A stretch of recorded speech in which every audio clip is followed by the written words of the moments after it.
Wes Payne from Euclid, Ohio, and you are listening to BBQ Central. Start the game! Let's go! We'll do it live. Okay. Well, do it live! I'll write it and we'll do it live! So to get that perfect barbecue, you use wood. Are you sure it's safe? Whatever. We put the lighter fluid on, strike the match, and... Oh! Should we call the fire department? That might be a good idea.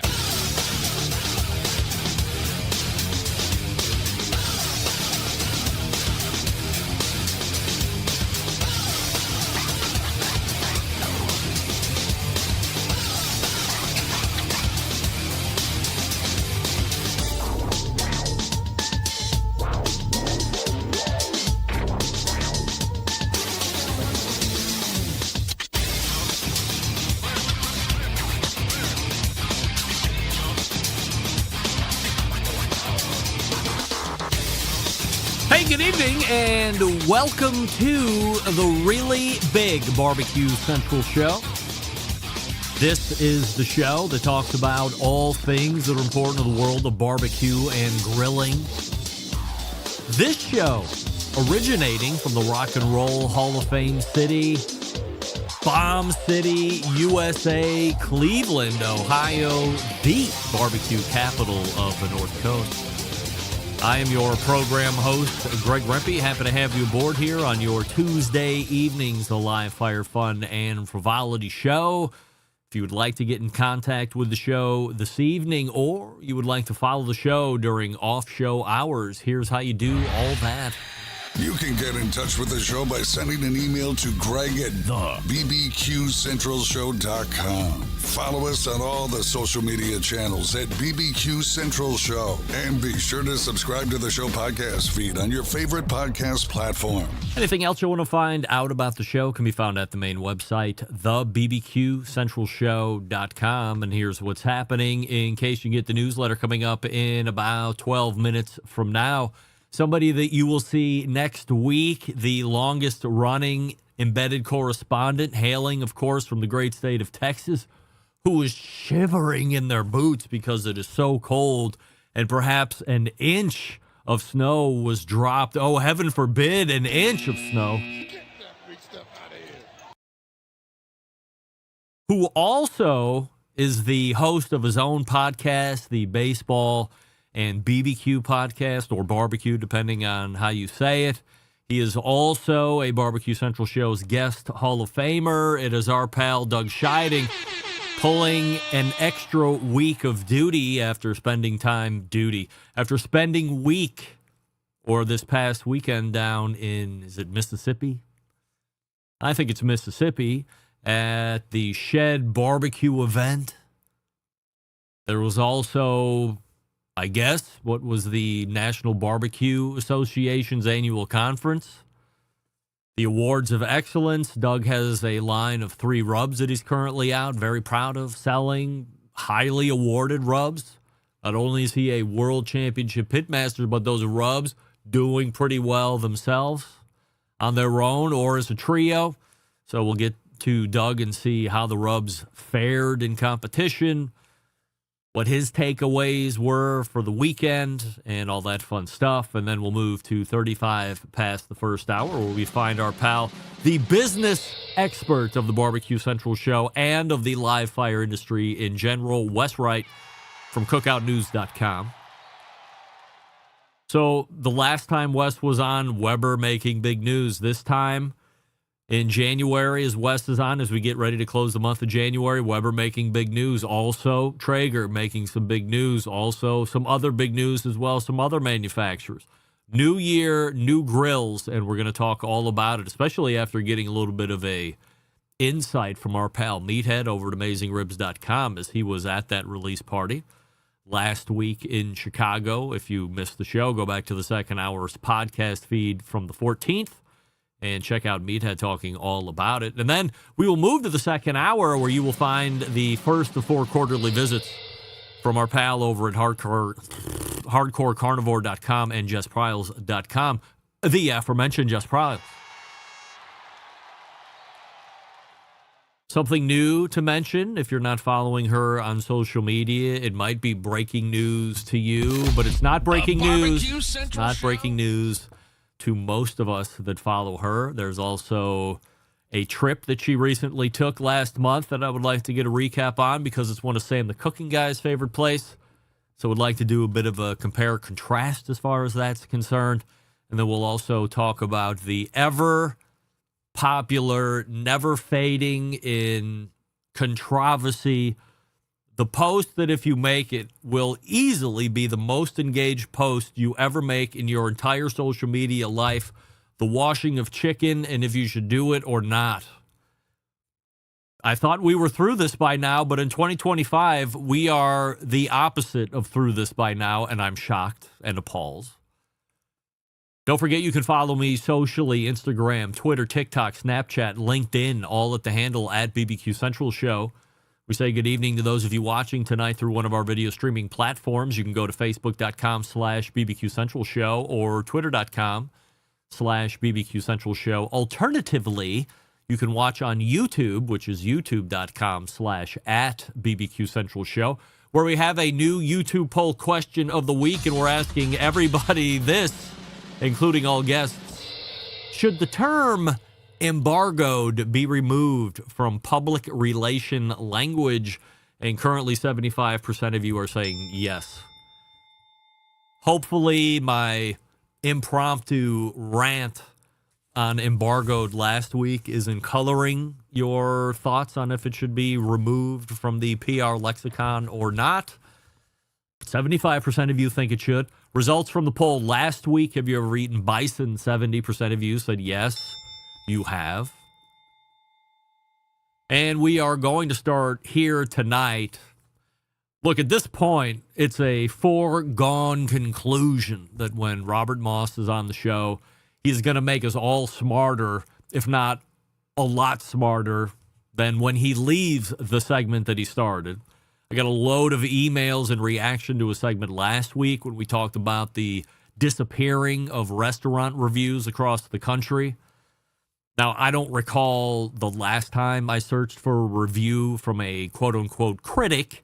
Usually I'm going to Google, searching the restaurant I think I want to go to, and then I read the latest reviews from that particular establishment, and then I make my decisions from there. And even then, I'll read some bad reviews. If the majority of them recently are good, I will roll the dice, go ahead anyway. Although the last few times I've been somewhere, the negative items that were mentioned, and they weren't huge deal breakers, have actually come to fruition when I've been to those establishments. But that's just my experience. Now, that being said, the biggest reactions and the most comments after Robert revealed how the Michelin Guide appears to operate, that brought the most comments from everybody. I, along with obviously the majority of you, had no idea that you can basically buy your way into the Michelin Guide. If the state of Ohio ponied up a few milli and I got some in the bank, you would see restaurants from Ohio in the Michelin Guide. Of course, it would be only those cities that ponied up their share of the overall buy-in amount.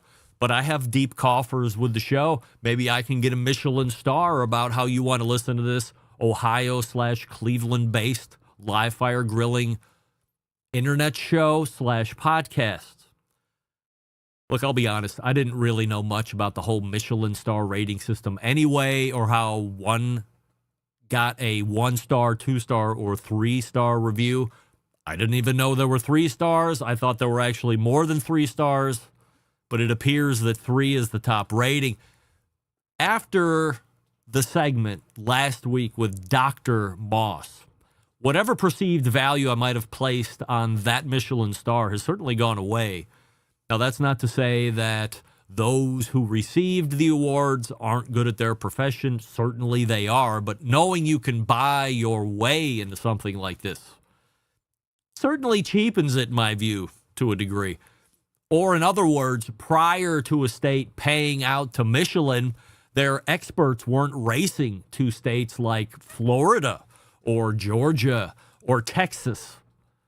So while it's great that these places can get their exposure in this guide, to me it's a little bit hollow. If the states didn't pay, the chances of you being included in this guy dial back significantly. And maybe not at all. Or maybe this is what the millionaire Ted DiBiase meant when he said, everybody has a price. Your thoughts and your reactions, please send to me, Greg, at thebbqcentralshow.com, or you can react to me on social media if you get it in podcast form. And we are ready to go. Doug Scheiding is locked and loaded in the green room. Before we get to him, it's Pits and Spits. It's Pits and Spits. Gang, if you're serious about your grilling game, then you need to check out the latest from Pits and Spits. They have launched 2 game-changing products to take your outdoor cooking to the next level. Let's kick things off with the Pits and Spits griddle.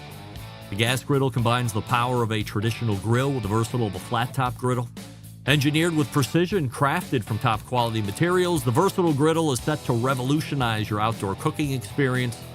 Constructed of 304 marine-grade stainless steel, fully welded design, the griddle comes with 4 burners to accurately manage your heat zones and gets blisteringly hot, up to 80,000 BTUs.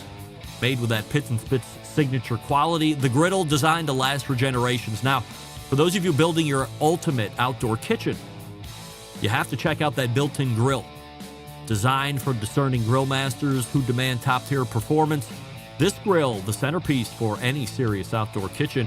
From low and slow smoking to high heat searing, this grill can handle it all. Briskets and ribs and pizzas and veggies, you name it. This grill can cook it. And with Pits and Spits' legendary craftsmanship, you can be confident it's built to last. With stainless steel construction and a design that's reliable as it is versatile. So if you're ready to take that cooking game to the next level, head on over to pitsandspits.com/BBQ Central and use promo code BBQ Central for a free spice pack with orders over $500 or more. If you're going to get that griddle/grill combo or the new built-in pellet grill, you are easily past $500, so just type in BBQ Central at checkout for that free spice pack. Doug Scheiding is next. Stick around. We'll be right back. You're listening to the BBQ Central Show.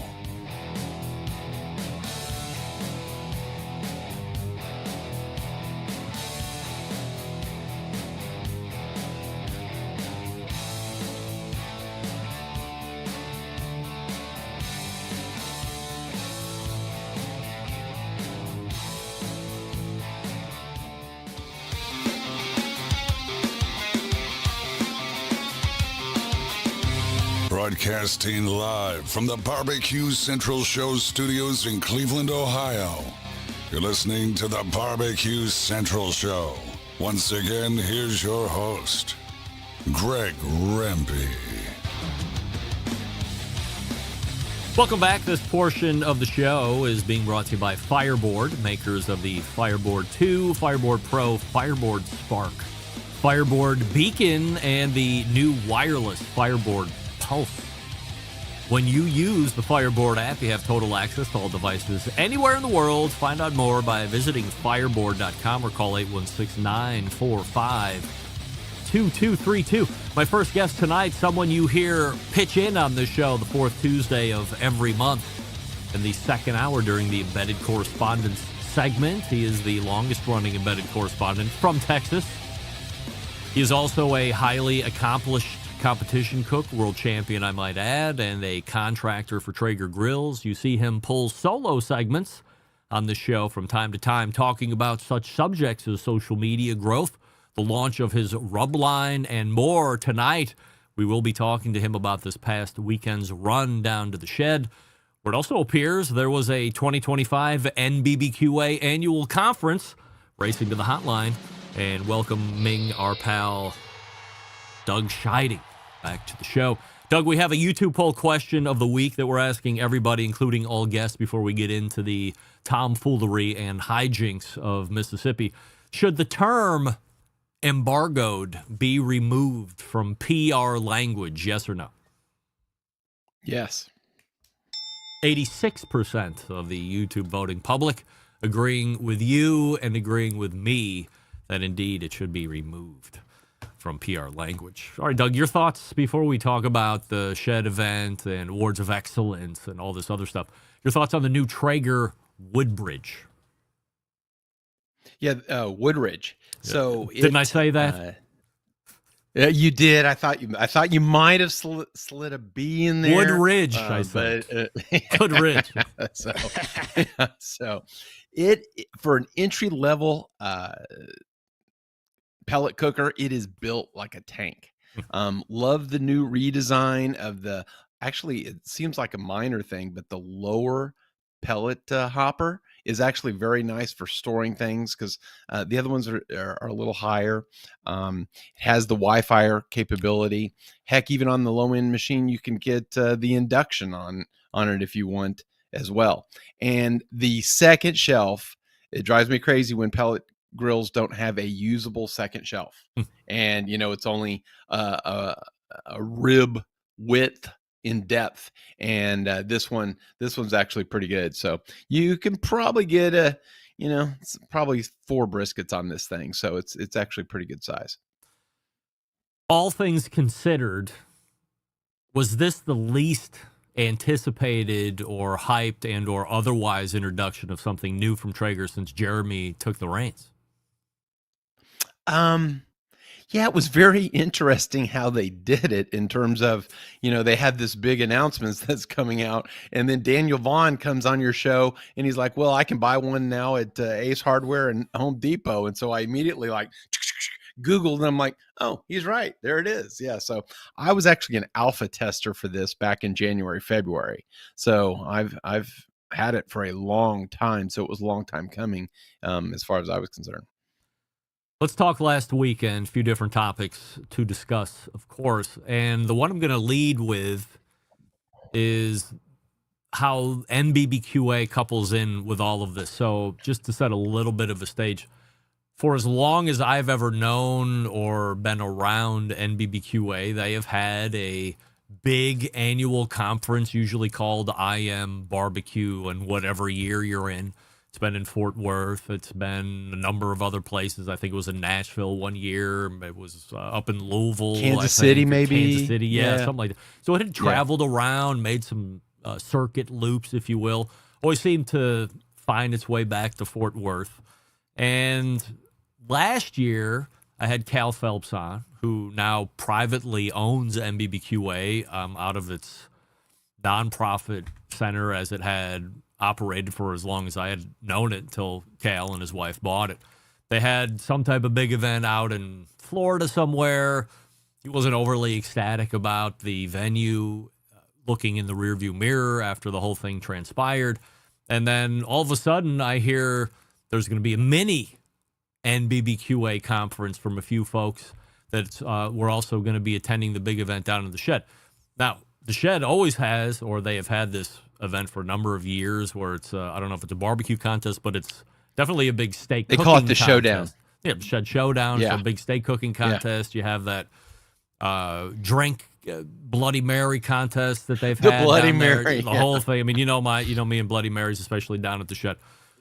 So was this, in your estimation, the NBBQA annual conference? Did that take place this past weekend? No, I think it was. No. They called it a mini conference, so it was a one day event, and I think it was primarily because they had the Awards of Excellence, rather than just announcing and putting it in barbecue news. They decided to couple it with event, and then they also had an SCA event. So the conference was on Thursday, SCA steak with the awards dinner Thursday night, SCA event Friday. And then they had another SCA event on Saturday, coupled along with the Shed Showdown. And so it was actually pretty well attended. There were almost 70 attendees at the conference. So I thought that was pretty good, given, it was kind of a late notice, I think. So for people being there. But it was great to see a bunch of people. And I went to the one in Fort Worth, and that was okay. In my view, just because it was a lot of restaurant oriented type stuff. This was a little more competition. Obviously with my rubs and things like that, there was talk of rubs and things like that. So the material actually was more interesting to me, and I thought it was a valuable use of my day. Has there been any talk about when the real conference is going to be happening? I didn't ask anybody that. I did ask Janet and Kel, who, by the way, I think they resurrected NBBQA from the deathbed. I mean, I think it was going downhill, and when they purchased it, I was like, yeah, that's not going to last very long. They have put new energy in it. I did. I dropped my membership. I'm like, I'm not going to be a member of that. So, but I actually think they have done one hell of a job to put energy into the life for NBBQA. So, Like what? Yes. What is? I haven't heard squat about it since I had Cal on, which is probably a year ago. I never hear any mention of it. I see no social media posting. I see nobody giving it shit. Nothing. So what's this energy? Let's see. Last year I saw it. They had a conference here in San Antonio. And then on that Saturday, I didn't go to the conference because I'm like, it's, the material's not much interest to me. But they had that outdoor event with Al Fragoni. Yep. And that was well attended. And they had a monsoon through there. And like this event, they had a steak cook-off event that was there. Of course, Boar's Night Out won that one, but like they do many. But it just had a lot more energy. And then when I was in Memphis in May at Smoke Slam, NBBQA had a whole outdoor area again with Al Fragoni. Chef Ray Sheehan was giving demos. And so they had demos going throughout the day. So they had their own little compound area there in the same, somewhat in the same way that Home Depot had it at Memphis in May. Do you still think then that now this this is? Do you still think that this organization is more for folks in the barbecue and grilling business, and perhaps tipping more towards restaurants like it has in the past, or are they trying to shift the concept? I think they're trying to shift the concept. One of the gentlemen, and maybe it was more relatable to me with the rubs and that sort of thing. So I mean, one of the gentlemen had some barbecue rubs and things, and he talked about making selling revenue of $1 million, but he lost $58,000 that year. So it was really the business of P&Ls and net profit and getting into some of the details that people think, oh yeah, I'm going to make $1 million. Well, he made $1 million, but he lost 58,000 cash that year. And so then they had some panel discussions. My two favorite presentation was one by Carrie Bringle, Peg Leg Porker. Very interesting because he has started off kind of slow, bought a building in a not so great area of town, and then grew his restaurant, but now he talked about having partners, buying out your partner as fast as possible, leverage money when you can. Now he's in the airport there. I think he's in Nashville, right? Yeah. So he's in the airport, and then how he got about, doing this bourbon business and stuff. And so he's dreaming big, he wants to develop $100 million empire, but he goes, if I don't think I'm going to have that, I'll never have it. And it's been interesting that he's got 3 or 4 things going on, and he's got a couple more, and he was describing kind of the way those things materialized, and picking the right one is as important, but it's more important not to pick the wrong ones. And he kind of went through a few of his experiences on that, which I thought was valuable. You try any of the bourbon? No, he didn't bring any, of course. What? Yeah. It's only the best, voted the best bourbon in the world. But right. No, he didn't. Yeah, exactly. No, he didn't. Everyone was a little not very happy about that. But who's your favorite person to talk to at the event? At the event, Carrie was one of them. Actually, there was a lady, Claire Lower is her name, and she's the digital editor for Milk Street. Yep. And if you haven't heard of Milk Street, yeah, Chris Kimball. Yep. Yeah, so she is now, her presentation, I'm like, oh, she doesn't know a lot about barbecue. She was great on the social media and really things that, trends that were hot, things that aren't, and very relatable. And so that I actually sat by her because she was an invitee of Meathead. Harry Sue was supposed to come, but he personally wasn't directly affected by the fires in California, but he was out there, helping with OBR and other, other entities that were actually supplying food and things. So she there? actually came yeah, Meathead was there. So yeah, Meathead was there, and Claire, he and Claire were kind of tied at the hip going, and they were on the same panel together. So yeah, he also talked about some trends and things like that. But yeah, that was probably the person I didn't think I was going to have interest in, and she was very interesting. Did you talk to Meathead at all? Did you she say, hi, my name is Doug? Nothing?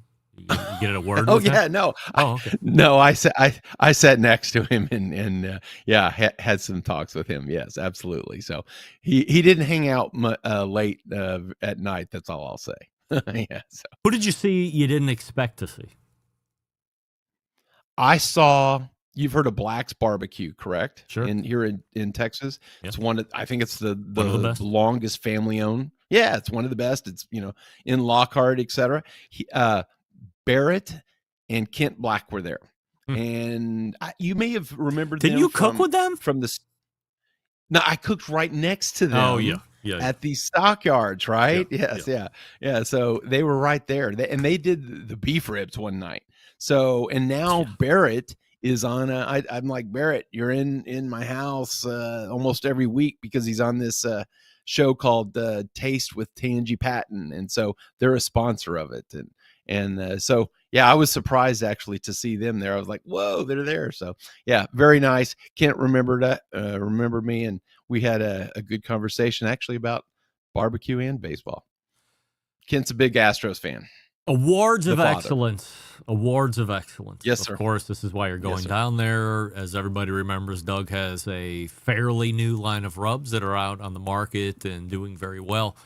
So why not stack them up against everybody else that's ready to pony up a few bucks and see where their rubs stack up with everybody else stacking up to see where their rubs are. In the end, how do the rubs do? Well, they send you a letter and they say you finished in the top 5. They don't tell you if it's one. There's 6 categories in rubs, and there's other categories, of course. I only entered rubs this year, and I wound up getting. I was hoping for 2, and I got 3. So I got 3 top 5 finishes. So yeah, I got fifth with my brisket rub and seafood. So now all 3 of my rubs, the barbecue news, I got 2 seafood, and that's why I'm doing 52 weeks of seafood Sunday, and I did all 3 of them against each other with salmon. But I digress. Third place in my all-purpose seasoning in poultry, which it is very good on chicken. Yes, and then the all-purpose got the second best original barbecue rub. Huh? So will you see a increase in sales because you have now been a highly awarded Awards of Excellence recipient? I think that will help. One of the topics Carrie was talking about is building your brand. And in the same way that BBQ says branding, that's what Carrie says. Carrie says brand. I think it's helping if I'm going to be successful, or if anyone's going to be successful in selling a product, selling your rub, it's branding. And I think that will help with my branding. If not with the consumer, probably Old World Spice, because that will help. They can use that to help sell it as well. Any more rubs in the standpoint. hopper for you? Funny you mentioned that. I'm actually working on a steak rub. So yeah, we used it. There was the part of the steak cook-off. I was actually helping out the grab them in the brisket guys. So I did the margarita, and just like you, I don't like all the beef ribs with the the Bloody Marys, and the Shed Showdown and stuff. So I thought, the SCA, it's about. I talked to the lady that was running it. She goes, "It's about the margarita." I'm like, fine. So yeah, exactly. Well, then I even had my cousin-in-law do the lime spin wheels and stuff, and I'm like, wow, I'm getting really fancy now. So when the scores came out, I was dead ass last in presentation, and then top 10 in taste, and I'm like, oh gosh, because everybody else had shit hanging off their drink. Oh yes. Yeah.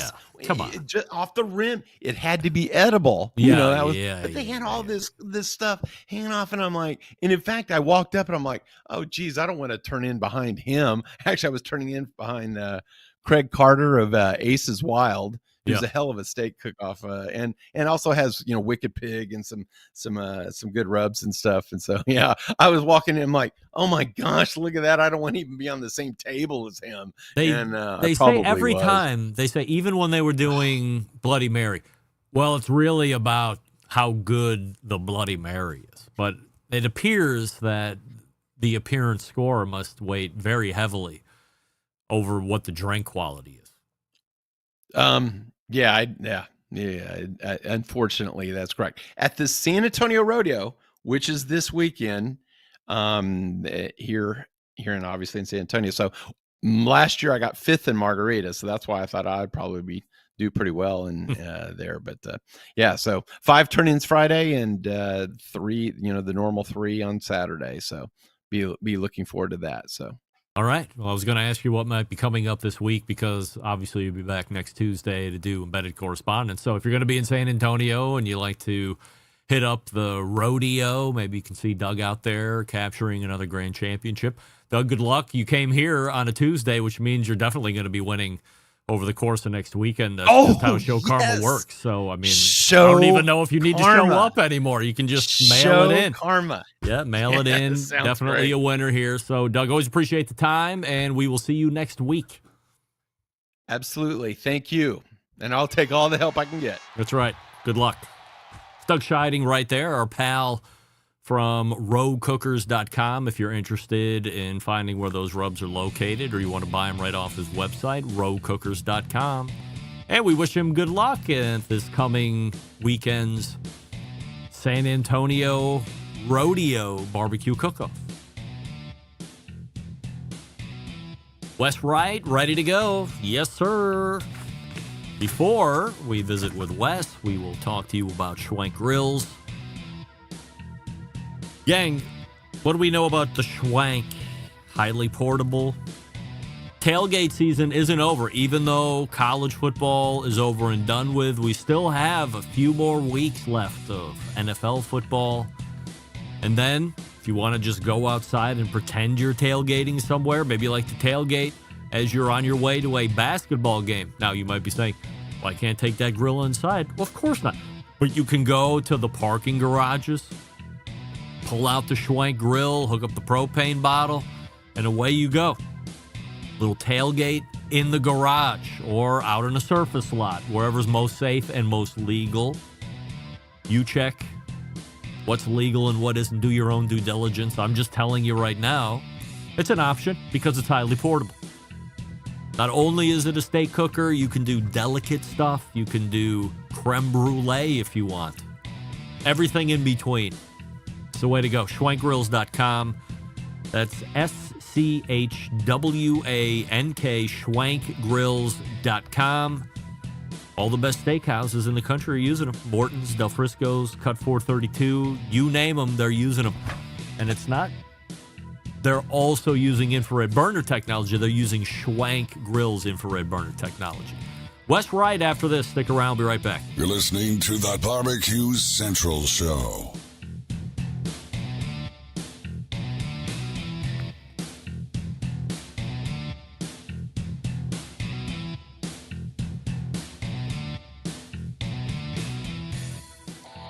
Howard Stern, Jim Rome, Dan Patrick, and Greg Rempe. The Mountain Rushmore of talk show entertainment. Now, let's get back to the Barbecue Central Show. And we thank Doug Scheiding for joining us last segment, rowcookers.com. This portion of the show being brought to you by Pit Barrel Cooker, the most unbelievable outdoor cooking device on the planet. Available in 3 sizes, a host of accessories to complete that Pit Barrel cooking experience. Doesn't matter if you're a beginner or a professional, it's just a cooker you want to add to the arsenal. Visit pitbarrelcooker.com and tell them the Barbecue Central Show sent you. My next guest tonight runs the cookoutnews.com website, and he is here for his first visit of 2025 as we talk about the latest in the live fire barbecue and grilling industry. A multiple-time Barbecue Central Show's Guest Hall of Fame nominee, Wes Wright, joins us on the show. Wes, we have a YouTube poll question of the week that we're asking everybody before we get into some of the business stuff. Should the term embargoed be removed from public relation language? Yes or no?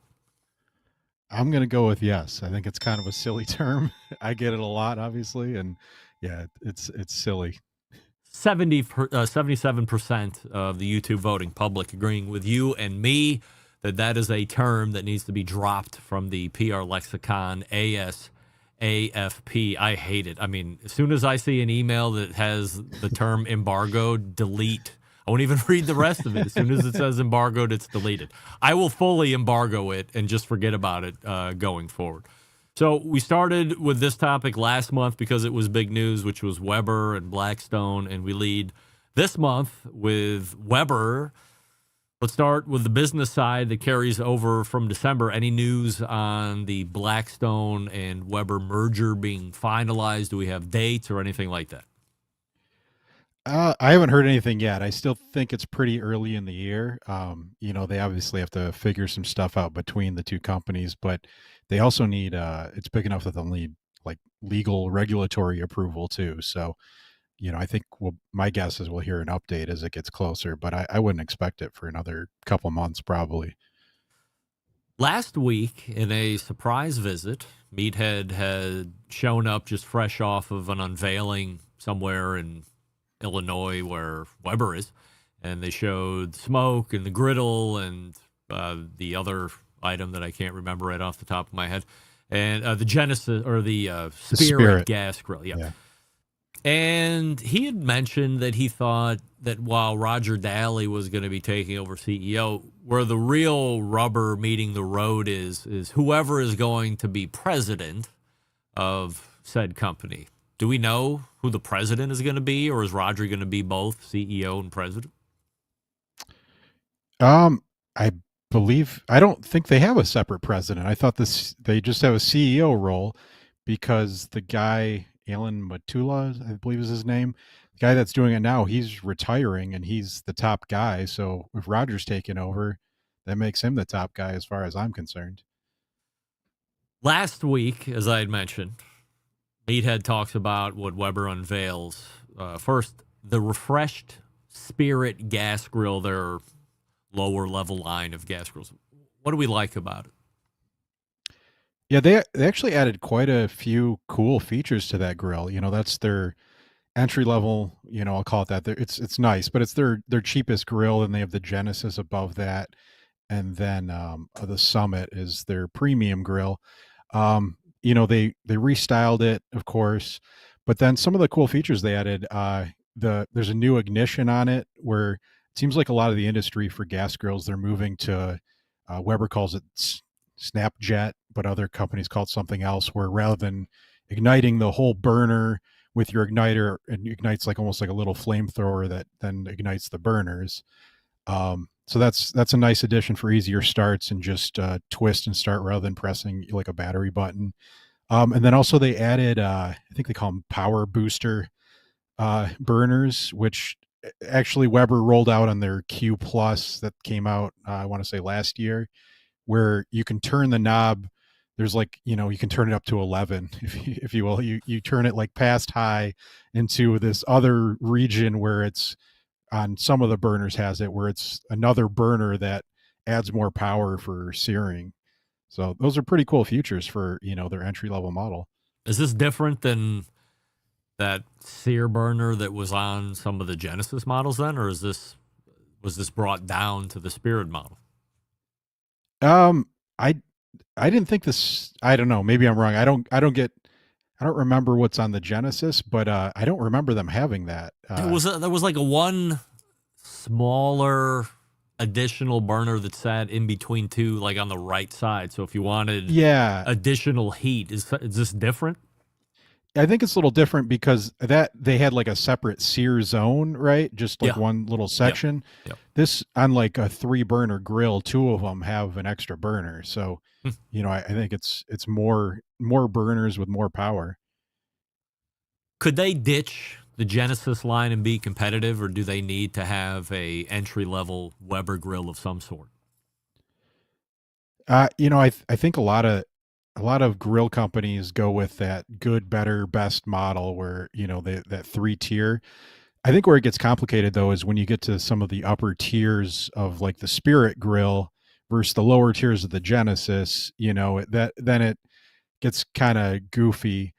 I did notice though with the new Spirit too, they used to have at their highest end model, you could get it in like a smart grill version where you could connect with the Weber app and watch your cook, and they killed that, which I don't think it makes a lot of sense on a gas grill anyways. But yeah, I think, if they wanted to bring the Summit down a little bit and those fill in the Genesis then with the upper tier Spirit models, they could do it. I don't know that you get that much more out of the Genesis. They also unveiled Smoke, a new pellet cooker, one that you had told us about on the show last year. Is it about what you expected then? Yeah, I thought it would just be, like another pellet grill. I didn't know where they'd slate it with that Searwood that came out. And it seems like what they did is if you read the verbiage on their site, they go out of their way to make sure they call it a pellet smoker, where they'll call the Searwood a pellet grill, which the Searwood gets a little hotter for searing, and then the Smoke is a cheaper model that, it's a cheaper model, but it has the same like temperature range as kind of all pellet grills throughout time have had, with that upper end of 500 degrees. So, it's a nice entry level model. Do you know what we're looking at from a price standpoint? Yeah, they priced it at $699, which for, I feel like you pay a little premium for the Weber brand as it is. And, that's pretty reasonably priced. That's where the industry is going in general, though. It's, through the pandemic, it seemed like pellet grills were getting more and more expensive. And now they're trying to, they know consumers aren't buying them. So they're making them cheaper with better features. It's a good spot to be in. Is $699 that same wheelhouse that Z Grills was running? The buy a grill this year and then 5 years for the next 50, you get an upgrade for the extra $100. Was that a $700 grill? I think it probably was around that. Yeah. Yeah. And the Weber has a long warranty, so you could buy one grill for a long time if you wanted.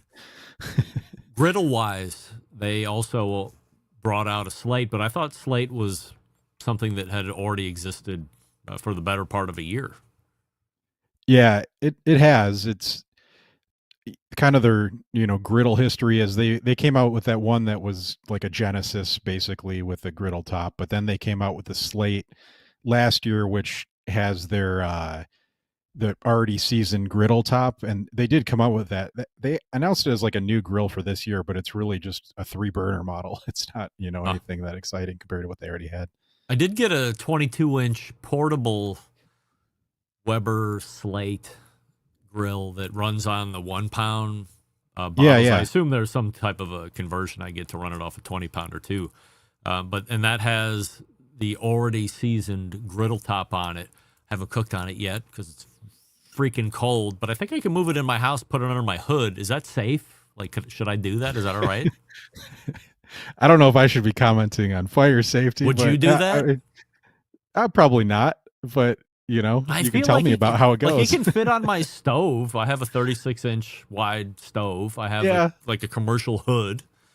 I Right. figure I can just turn it on and away we go. Like I have gas burners on my stove.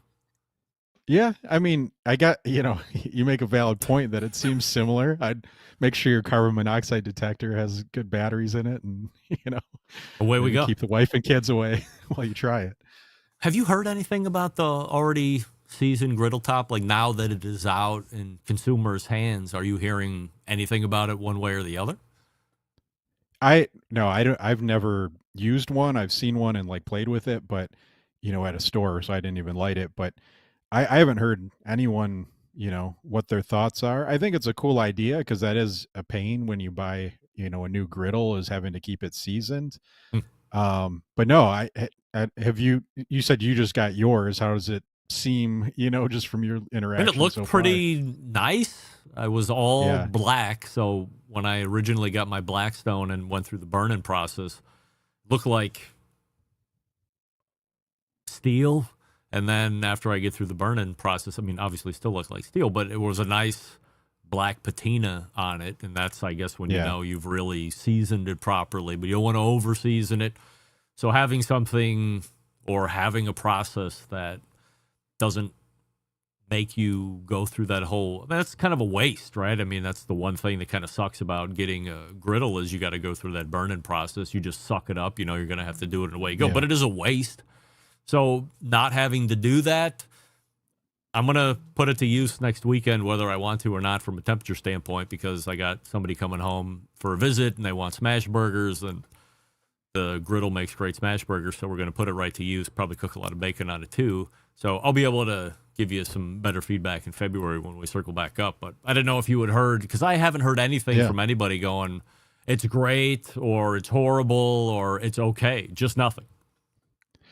Yeah, I think that Blackstone has such a stranglehold on the market. I only hear about people, with their Blackstones, if I'm being honest. I don't know anybody that has a Weber griddle. So Do you think that Blackstone will incorporate this into their griddles going forward? I think, yeah, I mean, I bet you on some of their higher models, because I'm guessing it costs more to manufacture. But yeah, why not? If you can avoid that, charge a premium for it, I would think they would. Everybody was releasing new stuff last week. Of course, Traeger released something new last week as well. I say new, but you had talked about it. Daniel Vaughn said he could find one towards the end of the year that was already available for retail sale. It was the release of the Woodridge. I got a quick review from Doug last segment. He's a big fan. I don't think his association with Traeger necessarily colors his opinion of the grill one way or the other. I think he would give it to us straight. What's your thought on this cooker at the moment? I think it's a nice addition to their lineup because, sort of like the Weber Smoke, it's the same price that their Pro 575 was from years ago, So it's a new grill with a lot more features for the same price. So I think that'll do well for them. It's funny too, because I've, on my website, I'll release a lot of like trademarks that come out, and it's funny to watch that trademark release to grill release, because I saw that trademark come out at like January 23. So just to give people kind of a heads up of, what that life cycle is like. But yeah, I think sort of, like the Spirit model that, starts to get to like, well, why would you buy a Genesis? I noted like, why buy an Ironwood, their mid-tier model, when for $200-300 cheaper, you could buy the biggest of those new Traegers, and you get more features. You get all, the super smoke that the Ironwood has. And then also and on top of that, you get a side burner too. There's an infrared side burner on that model. So, I wonder who's going to buy an Ironwood, what's the appeal there? What was the great question I was just going to ask you right there. Oh, so aesthetically, I think the Woodridge was way better than the Pro model. I'm glad that Traeger, it almost looks like they're standardizing how all of their cookers look, from the most elite cooker from a price standpoint all the way down to whatever these entry-level cookers are. I'm still struggling with entry-level being at $700 or $800. To me, entry-level smells more like a Pit Boss at like $400 or $500. But depending on how they want their brand to look and feel, certainly I understand that. And I agree with you. I would buy a full-scale Woodridge and save some money than go into that middle line. Is that poor planning on their part? I mean, they had to anticipate that, right? Like, someone in the room had to say, hey, like, what are we going to do about that? And then even the Timberline, their top of the line model, you know, the entry level Timberline is like $3,300, right? And it's a little smaller, has a lot of the features of the Woodridge, which is $1,000 cheaper. And it, you know, the Timberline has it has an electric side burner, but it's not infrared. You know, double wall hood too, probably. Yeah, yeah, there's more insulation probably, but you know, for thousands of dollars more, are you buying that? I don't know, you know, but maybe they just feel like they can sell more of these and there's still a premium end. That's kind of their whole thing though, is they sort of like Weber, they command a premium for their grills, and that's their business model. Is, you know, the Woodridge, even at $799, I think there's definitely a market for it to get into that entry level Traeger model, you know. I'm not going to stick up for Traeger, but I am going to stick up for business here, and I would love your take on it as we draw to a close here. I saw a lot of people in a lot of Traeger posts going, hey, I'm pissed. I just bought a new Traeger, and now you're just bringing this thing out. So obviously they're not fans of this show because we've known this thing is going to be coming out here for at least a year or so, but not making too much fun of them for not listening to the best show ever. Isn't that just business?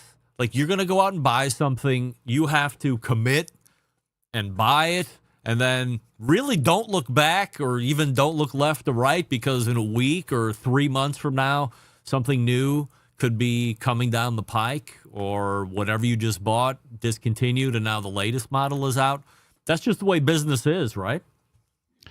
Yeah, absolutely. Especially because, you know, Traeger is as much a tech company as they are a grill company. So just like when you go to buy a new iPhone or go to buy a new computer, me personally, I Google, is, you know, a new model coming out, because I don't want to buy one and then 2 months later there's a new one, you know?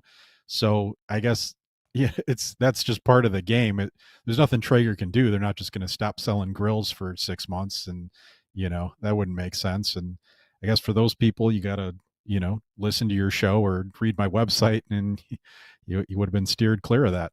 Both of those, absolutely. Make sure you listen to the show, subscribe to the podcast feed, and then go out to cookoutnews.com 7 days a week and make sure you're getting all the information there. Wes, anything that you're working on that's particularly spicy?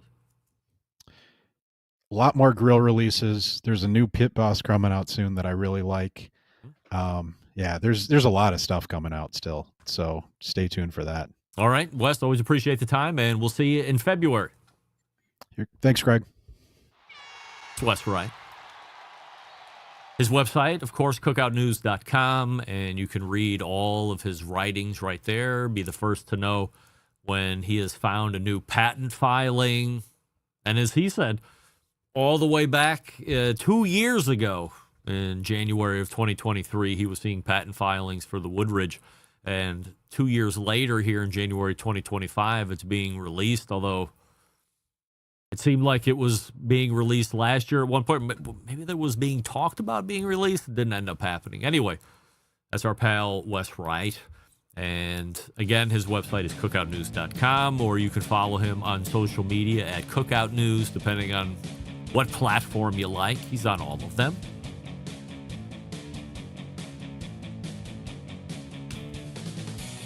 So I'm caught up on that.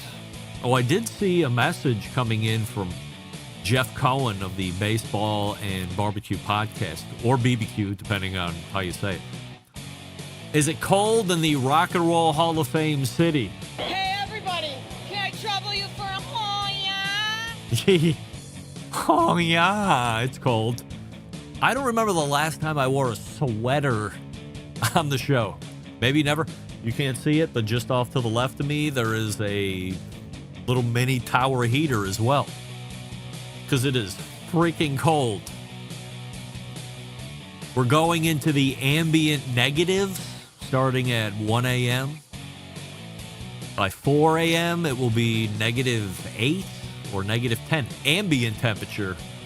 So kick in the wind chill, and we're hovering right in that balmy -30 to -35 as we get ready to go to work tomorrow. So, yes, Jeff, it's cold here, and it's probably making its way to you.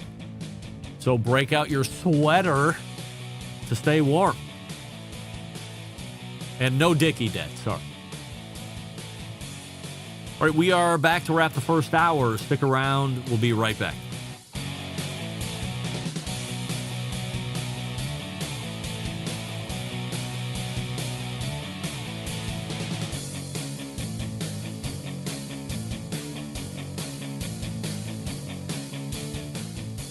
Continuing to produce incredibly mediocre content in an exceptionally professional way.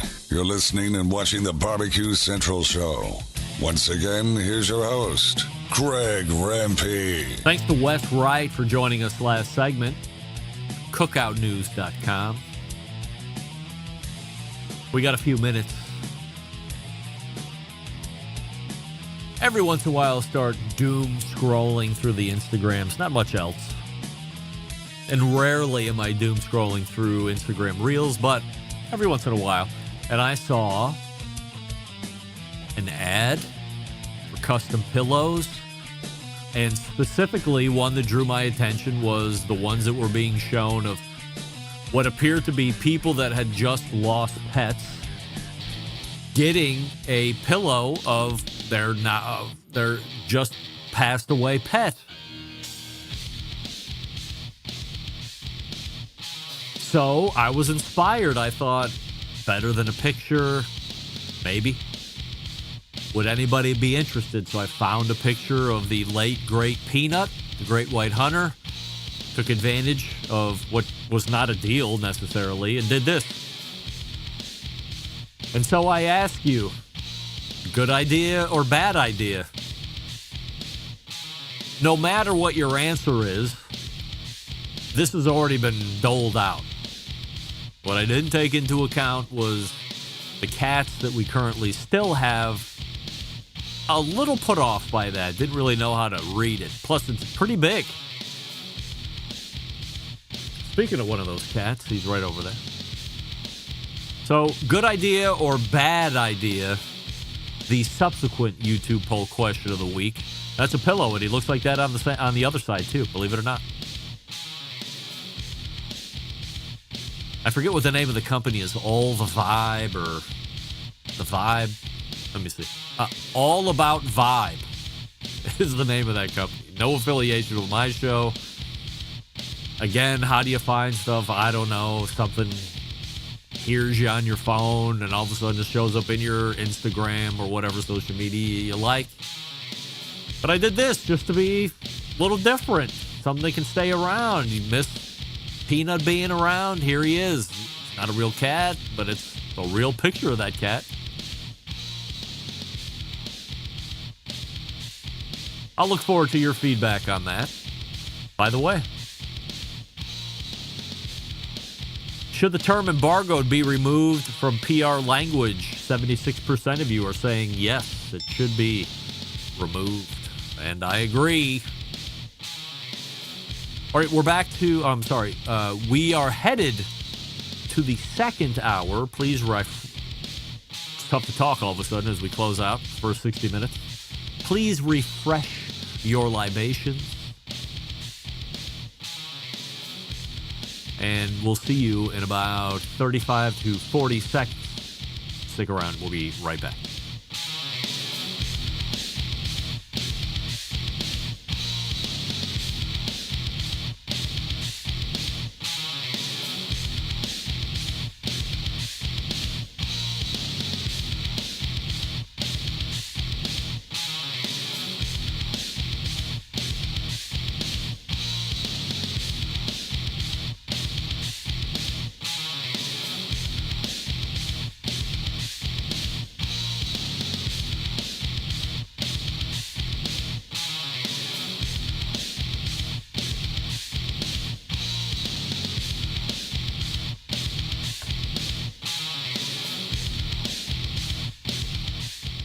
This is Bobby Rempe from Cleveland, Ohio, and you're listening to Barbecue Central. Happy to have you aboard here for the really big barbecue show. We cook because we have to, and we grill because we want to. Hit me! Fine, how's it going? You have a great show. I'm a big fan. Boing. So what seems to be the problem here? This man looks like he's dead, and he's in the crackle. Charbono! It's all about the charbono, dude. Succulent fish. What? He ate goosey or wiener. Oh, listen, Lavernius, shut your face. I'm shaking like a dog shit peach seeds. We have top men working on it right now. Top men.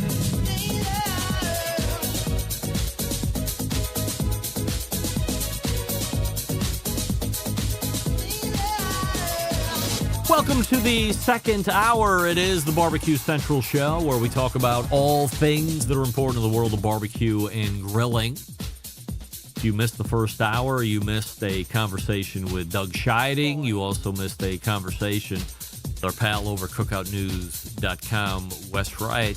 However, don't worry, because the first hour of this show will be released in a podcast feed tomorrow early morning when it's bitterly cold.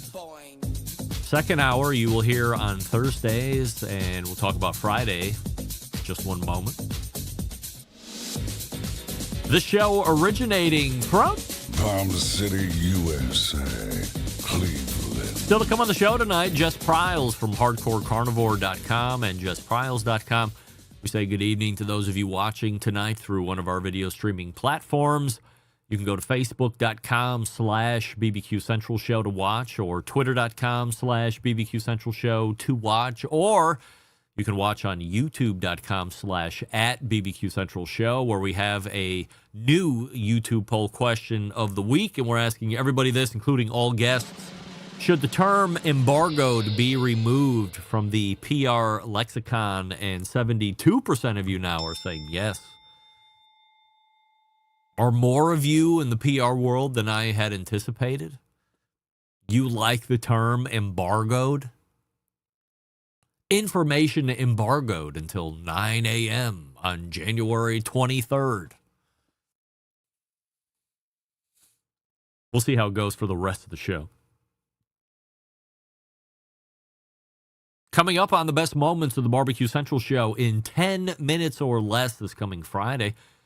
Episode 366, taking you back to January 10th of 2017. Being featured this week is Meathead from AmazingRibs.com. And in this episode, we dove into the fascination that many folks in Wisconsin have currently in this time of the year as well. So not just Wisconsin, but also the surrounding areas like Minnesota and other states around there. They have a fascination with something called the cannibal sandwich. And if you don't know what the cannibal sandwich is, A, good for you, you're winning at life. And B, it is basically raw ground beef, like that you get at the supermarket, not that you've taken primals, whipped out your meat grinder, and ground your ground beef that way, which is still probably a lot more unsafe than it would be just taking a primal and cooking it, killing all of the nasties off the surface. Once you grind it, the nasties go in. That's why they recommend higher internal cooking temperatures on ground beef than on whole cuts like steaks and stuff like that. But anyway, it's raw ground beef. Then you put that raw ground beef on rye bread squares, and then you top it with my favorite raw onion, and then some fresh cracked black pepper for a little bit of flavor and a little bit of spice and a little bit of heat. 100% gross.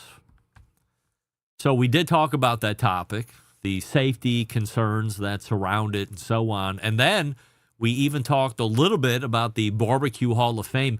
Meathead says in this interview that he anticipates that he would never get into the Barbecue Hall of Fame and that I will never get into the Barbecue Hall of Fame. Of course, history has proven otherwise as he made it in a few years ago. So get ready to go back 8 years and learn about the Barbecue Hall of Fame and get ready to learn about raw hamburger meat eating as the Cannibal Sandwich makes another appearance on the show. And again, if you're not familiar and you're just tuning in, raw ground beef out of the styrofoam pack from the grocery store on top of rye bread squares, top of the raw onion, and then black pepper on top, and then consume at your own risk. I would say pleasure, debatable, consume at your own risk as far as this show is concerned. You can subscribe to the Best Moment Show by visiting thebbqcentralshow.com/subscribe. You can also subscribe to this show's podcast feed by going to the same place. In fact, if you subscribe to one or the other, you get one or the other that you didn't subscribe to just as a free gift. How about that? So every Wednesday you get notified, and every Thursday you'll get notified, and every Friday you'll get notified that there's a brand new podcast show in the feed. Also, don't forget that if you want to hear a past guest or segment that you feel has been lost in the archives, you can email our pal John Solberg and let him know what you would like to hear. That's John, J-O-N, John, J-O-N, at thebbqcentralshow.com, and he'll do his best to meet your expectation. Email from Gene in Florida. Greg, I watched intently your interview with Dave Gafford last week. The next day, I checked out the videos of his rating of different vacuum sealers and the chamber vacs. For me, a chamber vac is overkill given the amount and kinds of food prep and the leftovers that I do. There's just two of us. I have a Food Saver external vacuum sealer. I'm thinking about upgrading to a beefier unit, but can't bring myself to dispose of a unit that still works. I still cling to, if it ain't broke, then don't fix it. But then I think, better to have it, not need it, than to need it and not have it. So my question, my Food Saver still does what it's designed to do, but then I ask myself, WWGD, which I can only assume is what would Greg do. So what would you do, in your opinion? Is upgrading worth it if the unit that I still have works? By the way, when I told my wife that I have the same vacuum sealer that Greg Rempe has, her face lit up. Love the show. Regards, Gene. My man. Gene, it's an interesting question because for well over 3 years, I think I'm going into this house on year 5. So at least every year that I've been in this house in Willoughby, I have thought to myself, this vacuum sealer is old. This Food Saver.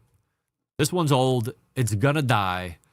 I should get a new unit, number one. But then number two, I should probably upgrade the size of unit that I have.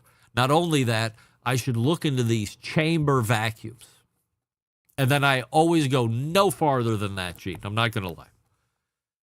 Not only am I if it's not broke, don't fix it kind of guy, I'm a why bother if it's not broke kind of guy. I'm that cheap ass. So until the Food Saver really reaches its ultimate demise, it will be at that point and possibly only that point, even though I agree, Dave Gafford gave great information and great ratings and reviews to 4 or 5 or 6 different chamber vacuums that he had on one of his most recent videos. I just don't see myself getting another one until the one that I have dies. And until that point, I can sit here and tell you what I would do, but I don't know.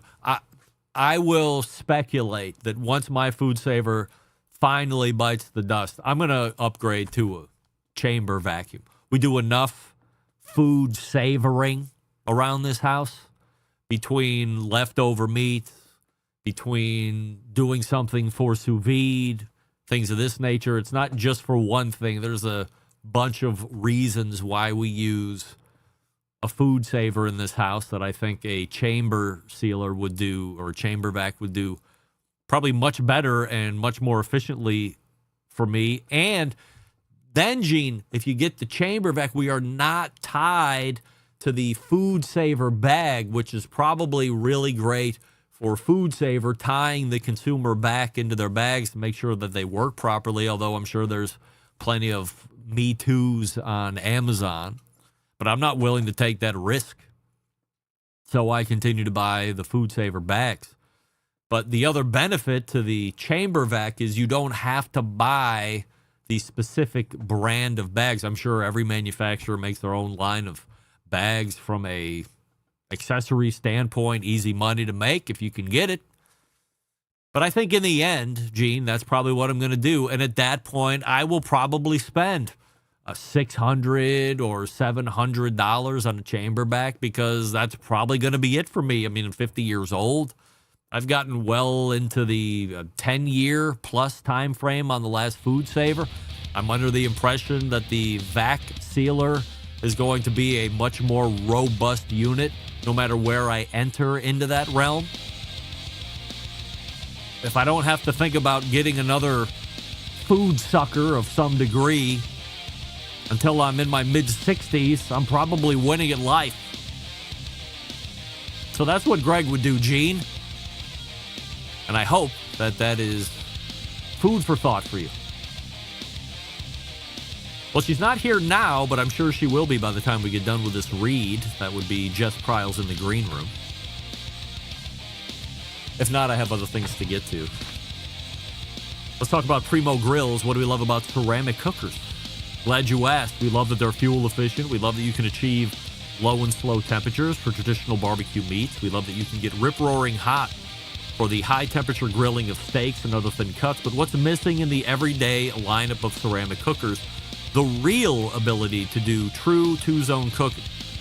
Two-zone cooking is very important to both professional and backyard cooks alike. It's the best way to manage a fire and cook with confidence. However, getting a two-zone fire in a round ceramic cooker isn't very realistic. Why? Because it's round. Enter Primo Grill in the game-changing oval design, the one that you hear me talk about week in and week out. The shape gives you the ability to execute the two-zone setup that you desire. It also gives you the other ceramic grill benefits as well. Really, when you break it down, there's more than 60 different ways to configure the Primo cooker. So you're only limited by your culinary imagination. Also, a ton of accessories. You don't have to worry about that. And from what I understand, a lot of accessories coming this calendar year of 2025. Here's the bottom line. Best ceramics in the biz? Yes. Patented technology? Yes.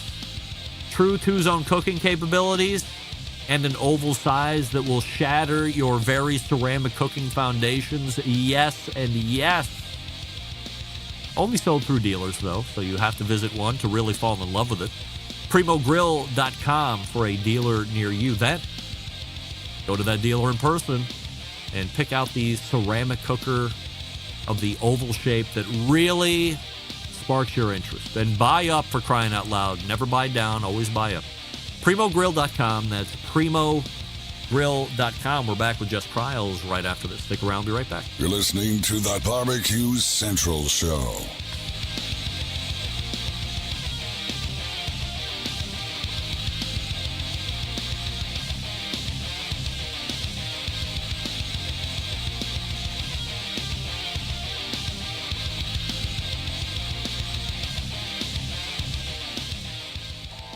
Howard Stern, Jim Rome, Dan Patrick, and Greg Rempe. The Mountain Rushmore of talk show entertainment. Now, let's get back to the Barbecue Central Show. All right, welcome back. Leading off the second hour tonight is the CEO of the Hardcore Carnivore brand of products. She continues to create mouthwatering recipes on her namesake website, justpryles.com. She continues to be a quarterly guest on this show as we get going in 2025. Also, a Barbecue Central Show's guest Hall of Famer. We welcome back for the first time in 2025, Jess Pryles. Jess, we have a YouTube poll question of the week that we're asking everybody, including all guests, which is the following. Should the term embargoed be removed from the PR lexicon forever? Yes or no? Yeah, look, let's just go with yes. Do you like Yeah, embargoed? Can I counter with my own question, perhaps? Yes, of course. What's going on with that sweater? I mean, it's -5 ambient temperature in Cleveland. I like it. I've just never. It's just I'm not used to seeing you. I have in never dad worn a gear. sweater. Never worn a sweater on the show But ever. it's not just any sweater. You could have gone with a black sweater. When you went with a Clark Griswold sweater. I did? I feel like it's got a little Griswold to it. I'm gonna be honest. Yeah. I don't know how I feel about that now. I mean, it's a compliment. Is it? It brings out your eyes. You said that in a question at the end, like you're Canadian. No, that's just how I talk. Always questioning? Of course, because you're a food scientist and scientists must question everything. So certainly I understand that. Look, until there's better science. It's very cold, and in the basement, it's also continuing to be cold. So I had to gear up a little bit. Do you have a blanket on your lap? No, like I have a heater. Like I have a heater just off to the left here that's also blowing heat on me. So I've really had to up the ante. I'm not breaking news anymore, but for those who don't follow closely to Jess Pryles, the item I wanted to lead was the item I wanted to lead with is this: you are now under contract for book number 2. Look at you. Oh, that's the air horn we wanted and needed. Thank you very much. It's very exciting. It's been a long break between books, but let's go. Have you been LFG? Have you been trotting one out, or were you approached? I was like, absolutely no for a little while, and then I was like, maybe, and then I was like, I don't really want to do it until I come up with a great idea for it, and then I shared my great idea, and everyone's like, nah, just put out another grilling book like everyone does in April. Yeah. I was like, I don't think so. And then I reconnected with the publisher who was like, actually, you know that idea you had, that's not the same thing every year. We should do that. And I was like, you know what? We should. And here we are. So what's the concept then? If it's not every other cookbook that talks about cookers up front and then gives you the traditional barbecue meats, are you embargoed on what you're allowed to say? I feel like we're way too far out to start talking about it, but I will say it is a meat book before it is a cooking method book. How about that? It's a perhaps what could be reference material adjacent. No, it is as much at home in a newbie kitchen as it is a seasoned veteran. Mm-hmm. I hope. So, like, when is it coming out? I have to write it, Greg. I have to write it. 26, 27? 26. Yeah, 26 is the Still aim. the same time release, like springtime of that year? No, we will actually be aiming for a Christmas 26 release. Whoa, like holiday. So this is a long time. So a year this coming Christmas. That's what I'm saying. Wow.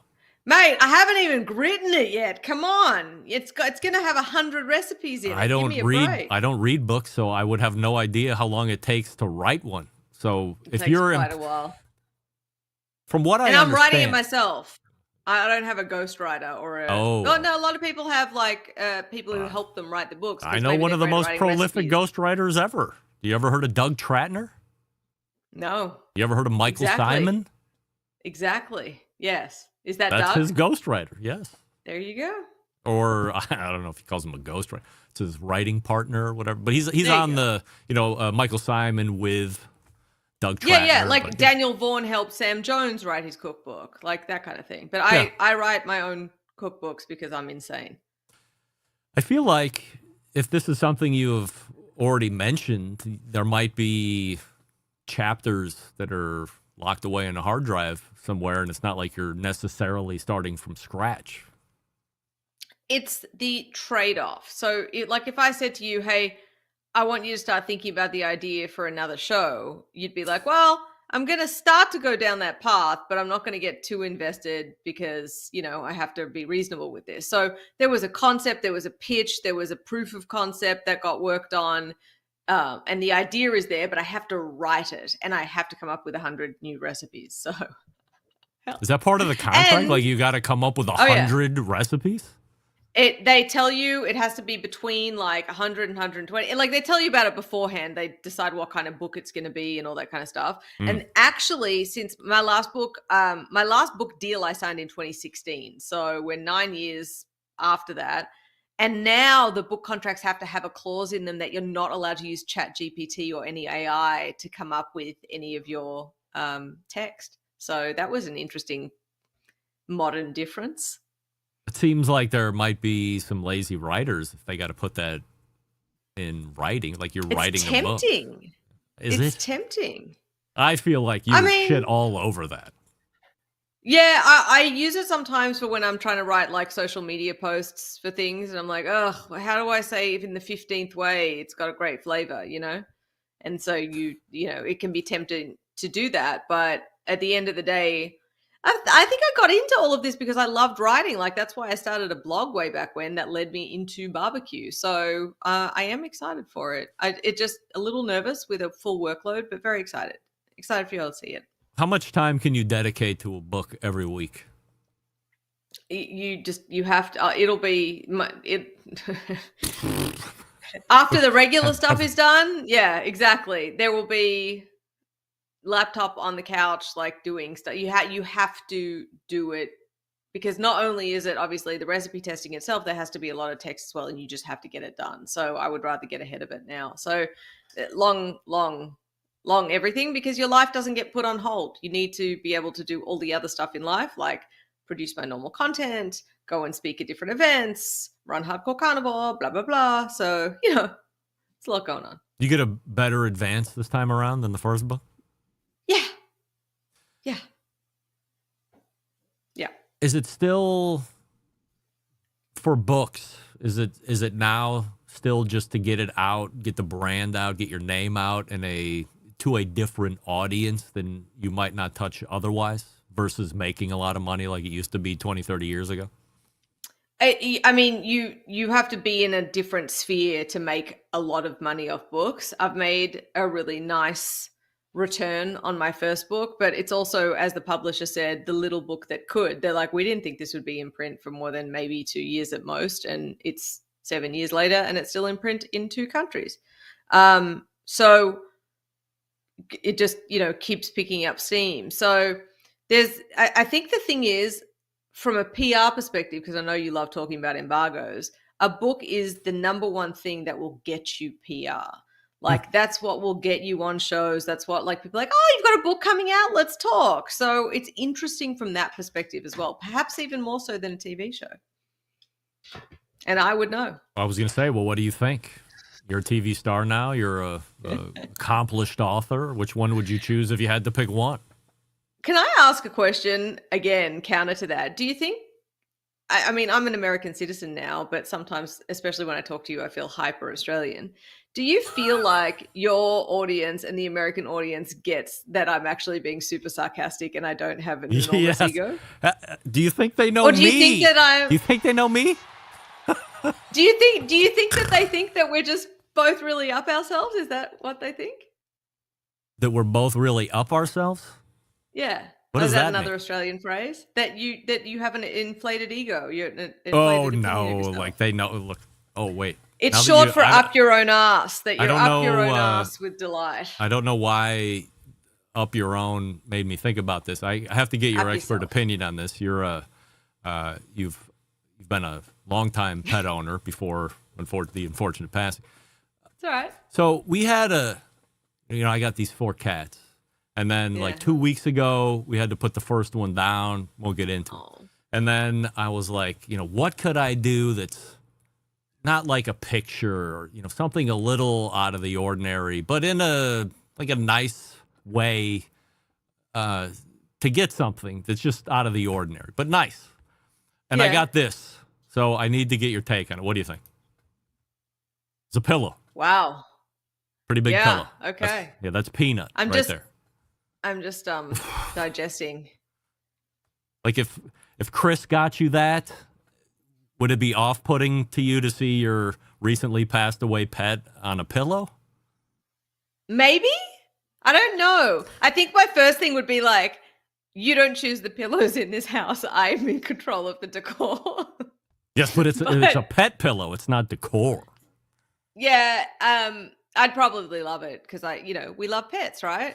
I don't know. I mean, I don't. I didn't want one cat, let alone 4 cats. So we're headed in the right direction as far as I'm concerned. How was the pillow received? Yes, but it was mixed.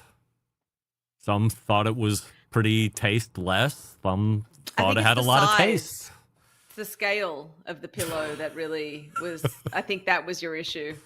If it was a little cute little squishy pillow that was like a little emblem of them instead of this like, I'm going to stare at you when you walk into the room kind of pillow. Yeah. Maybe that had something to do with it. Well, for $10 more, you got the bigger pillow, and I'm a sucker for upgrade at checkout. You're that guy. Okay. Interesting. All right. I forget. Oh, so yes, to answer your question, everybody knows that we're just having some witty banter back and forth. Oh, good. I don't think anybody thinks we're taking ourselves too seriously by not my audience. I mean, we're all self-deprecating, trying to build self-worth and self-esteem every day. So here we go. Oh, good. So we're amongst friends. Good. Absolutely. Good. How was Japan really? It was pretty amazing. I had always been interested in going, but it wasn't like a bucket list. Chris has been wanting to go since he was in college. And so he had this whole like, this is amazing. Everyone's polite. Everything runs on time. Everyone's so nice. He really, really loved it. It was a really great experience. It's nice being around people who are nice to you constantly and very polite, but apparently that's what we see as tourists. But apparently, like under the surface, they're all quite lonely, devious people. Deviant, not devious. Sorry. And you're obviously sticking out like sore thumbs too. So they're just inherently nice to you. But, yeah, but even you. I mean, I'm not mistaking you for a Japanese person. No, but I've got dark hair and I'm short, so I just sort of blend. Chris, meanwhile, I did you know this, but for everyone watching, I did a series called #TallHusband in Japan where he's 6'4" and he just cowered over everybody. Towered rather. What's with my words tonight? Point is, he was really tall, everyone was really short. It made for some funny photos. It was awesome. But I did think about you because for the very first time I tried horse meat. Oh, that's right. Well, yeah. And I was like, oh, I've got to text Rempe because horse meat. And here's the problem with the horse meat that I experienced in Japan. Yeah. They eat the horse meat raw. And like any meat that you eat raw, it's just completely dulled in flavor because most of the flavor is developed during the cooking process. Of course. So it just tasted fine.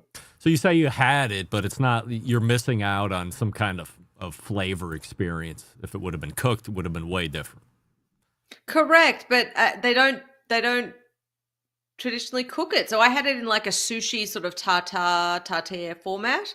Yeah. But even when they don't do it like that, they sort of just serve it in raw slices because I did some investigating to try and become the horse meat correspondent you've been looking for. Yes, thank you. And so I don't know that I would have found it. I know you can find it places like France do a sort of horse steak. Yeah, if you will. Italy, Germany, all do horse steak. Horse d'oeuvre. Yeah, horse d'oeuvre, yes. Did you, when you're there, first time, do you hire a guide? I was talking with Sam, the cooking guy, a couple months ago, and they were going to a specific city, and they did this whole bunch of research on getting a guide so they could really maximize their time and wherever the hell they were. Is that something that you were due diligent on? We did and we didn't. So we did Tokyo, Kyoto, and Osaka, and Osaka was only for the day because you can take a bullet train. It's 15 minutes from Kyoto. So because we were only in Osaka for the day, we got a guide through one of those like meet the locals, have the locals show you around place. Because it was so like, we've got 6 hours, make it happen. I can't do the research for 6 hours. But everywhere else, I'm kind of a little bit OCD. I build Google Maps based on, I get all my friend recommendations. I look up where they've recommended, and if it looks good, I'll just put it on a Google map. And what that lets me do is I have an idea of where I want to go and see, and then wherever I'm at, I can open my Google map for the recommended restaurants so that I'm not like stumbling into somewhere. I did this for Italy too. So I'm not stumbling into somewhere where it might not be good eating. I'm always sort of having good meals because, we are food-based travelers after all. And that's my trick. I do a custom Google map with all the recommendations, and went to that kitchenware store, got a nice Japanese knife. So, it was good. Do recommend. What percentage of, what's the question I'm trying to ask here? Are you also going to look at sites? Like, what percentage of your travel is sightseeing versus eating? Yeah, like we did temples and, mountains, and we didn't do mountains, but we certainly went past Mount Fuji in a bullet train. I definitely try and walk around and see. I like historical and cultural reference things. I'm less about sort of art galleries and museums. I'm more like, I want to see the history. I want to see the buildings. So Kyoto was really cool because you walk around the old geisha district and you feel like you're in this like turn of the century wooden hut, tiny little Japanese town. So I like that. I like immersing in history. Will you go back? Probably. But there's so many other places to see. Like I love traveling because it opens you up.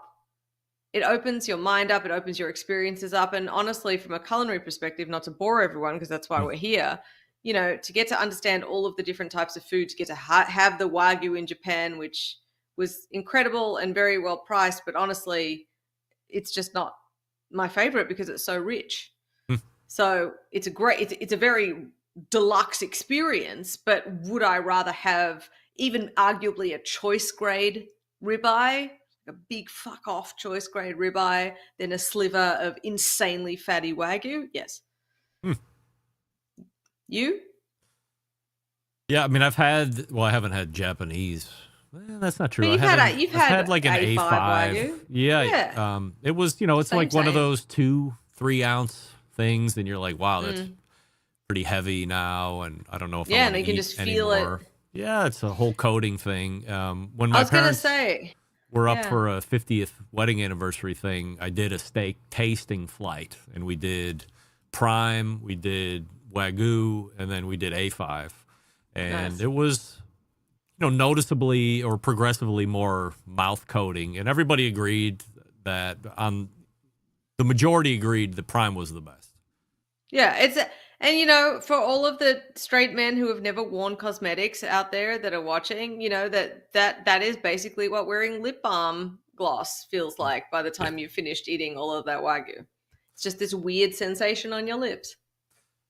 Washing chicken continues to be the biggest troll job on social media platforms, but the troll is in reverse. For instance, you made a video showing some dope who is entitled to do whatever she wants when it comes to preparing her chicken, but you give scientific facts on why not doing it is a better idea, and all you need to do is go through the comments and see how many people aren't appalled by her and are appalled by you.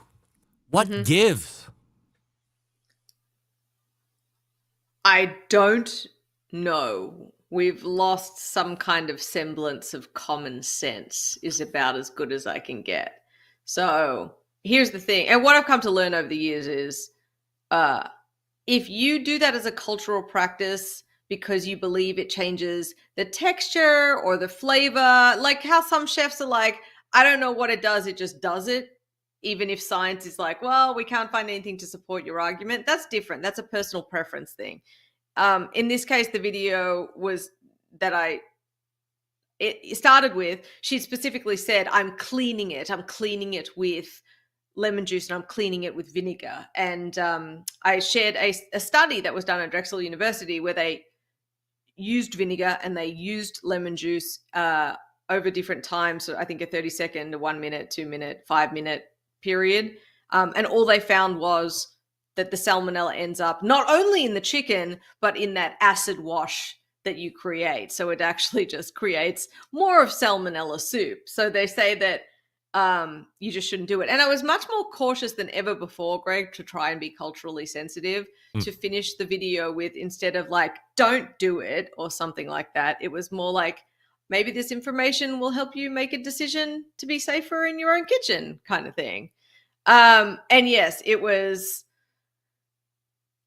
received exactly how I thought it was going to be received. And I guess people love to be offended. That's all. It wasn't trying to be offensive. It was like, well, if research comes out and tells us that smoking is bad for us, the argument is not, well, my grandmother and her mother smoked and taught me how to smoke, therefore I will continue to smoke.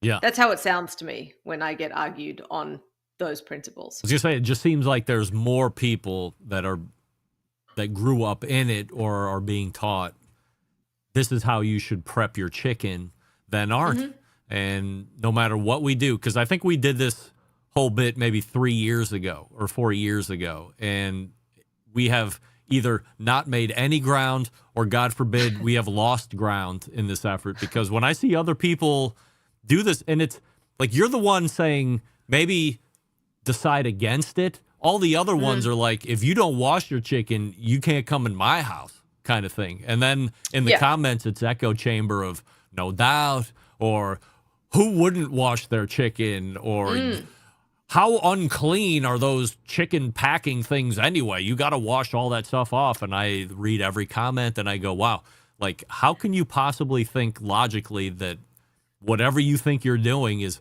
cleaning your chicken, or you're washing off this nasty or that nasty on the styrofoam that the chicken is in? Like, what world am I living in? The interesting thing for me is, coming from Australia, generally the practice of washing chicken, or the tradition, is very prevalent in Caribbean cultures or people of Caribbean descent. And we're very far away from the Caribbean in Australia. So what you'll see in my comments is a lot of people going, I've never even heard of people do, like you're talking about the post where people are saying, I've never heard of people who don't wash their chicken, how nasty. Yep. Mine are full of people going, who even does that? And then the next comment will be someone saying, stay out of it, we've been doing it for so long. And, you know, that's when you just grab the popcorn and, like, go to town. That's the only topic that I knowingly post about, knowing that it's going to be controversial, just because I think it's funny. I think it's funny. I think it's funny that people get so pissed off that people are trying to, like, recommend cleanliness and safety in their home. Any potential breaking news that you want to lay on us before I turn you loose tonight? I don't know. Am I forgetting something? Did we set something up? I don't. Oh, I'm just asking. I see you're a week to, you know what? I'm just going to show this. I didn't want to because it doesn't arrive till next week, but do you want some breaking news? Well, yes. Do you want a Barbecue Central exclusive? Barbecue Central Show exclusive news update. This is Greg Rempe reporting from the breaking news desk here in Cleveland, Ohio, the city that breaks the most live fire breaking news across the country. Nay, the Globe, and Jess Pryles in Austin, Texas, is filing this report. Thank you, Greg. I appreciate it. It's a little cold here in Austin, but we've got the word on the street. Well, all that aside, here's what's going on, and this is a really big deal because I usually never do this. I never show you a product before it is available, and this will not be available technically till next week. All right. But I've been working on this for a couple of years, and I love it, and I think it's ridiculous in all the best ways. And so we will be launching this week the Hardcore Carnivore folding Damascus steak knife that flicks up. Holy so this crap. is an everyday carry steak knife that you can carry in your pocket for steak emergencies, and it looks completely badass. Like, but you can also carry it to stab somebody in the neck. No, you should never do that with it. No. It is purely for steak. Oh, so that's why it says folding steak knife. Throw that out, Greg. This is a Gerber knife recommended by you, and it pops I didn't up, give it to you. I recommended it. Ready to I love that knife, but it is not a steak knife. This is actually like a serrated steak knife, a Damascus serrated steak knife. What's that going to retail? Gorgeous. Are you ready? Are you ready for this? I am. $34.99. Really? All right. Yeah. If you mention I the like Barbecue to Central be show accessible. on ordering, do I get a shipping discount? No. Nope. Oh, Nope. sorry about Not- that. I not to tried, start everybody. with. I tried. It's all I right. tried. I think it's a great value, fun little thing, and I'm Oh. really looking forward to seeing how people use it. I've been carrying around the one prototype for the last few months, and anytime I'm out somewhere, I'm like, excuse me, because it's assisted release, so you just go, Yeah. and it just opens up, and then everyone's like, what is that? I'm like, oh, that's the Hardcore Carnivore folding steak knife. So it's kind of funny, but it's also awesome, you know? There's been more than a handful of times when I have been shy of food grade knife. Not all the time, but I would say maybe over the last 2 or 3 years, 5 or 6 times where having a steak knife would have saved the day. And I'm not going to take out my everyday carry because while that is way more useful and it goes on a lot of things every day, I'm not going to cut a steak with it and hope I don't catch. But hear me out, Greg. Yeah, go ahead. Hear me out. One of your correspondents, nay, one of your chef friends, or a sponsor that you're trying to court. You go out to lunch. You're trying to show them the impact of the Barbecue Central show. Yes. You sit down and you say, "No thanks. I won't need your knife. I carry my own." Wow. How about that? Do you see that? Over the top. Did you feel it? I feel all kinds of I got to get that in my hands ASAFP. That's what I'm feeling. Yeah, we'll make sure that a sample is seeded to you so you can give your opinion, your honest opinion and feedback to your audience. Do you think it's important if you went to a steak restaurant and as the steak is being placed in front of you, you produce and reveal your very own foldable steak knife, they're going to go pro or they're going to go douche? This is the beauty part of it. They're going to do both at the same time. That's the point of it. Yes. Both and then you're going to go douche. douche, but then you're going to look at it and be like, actually, that's just a really badass looking knife. Yeah. So it's like you have both emotions, but you end up triumphant. Hey, Jess, you want to play a game? Absolutely. Why not? Let's tie it up here this evening with a game show called Betwixt the Two. Playing with us. Am I on a winning streak? You are on tonight, if you win, makes a winning streak.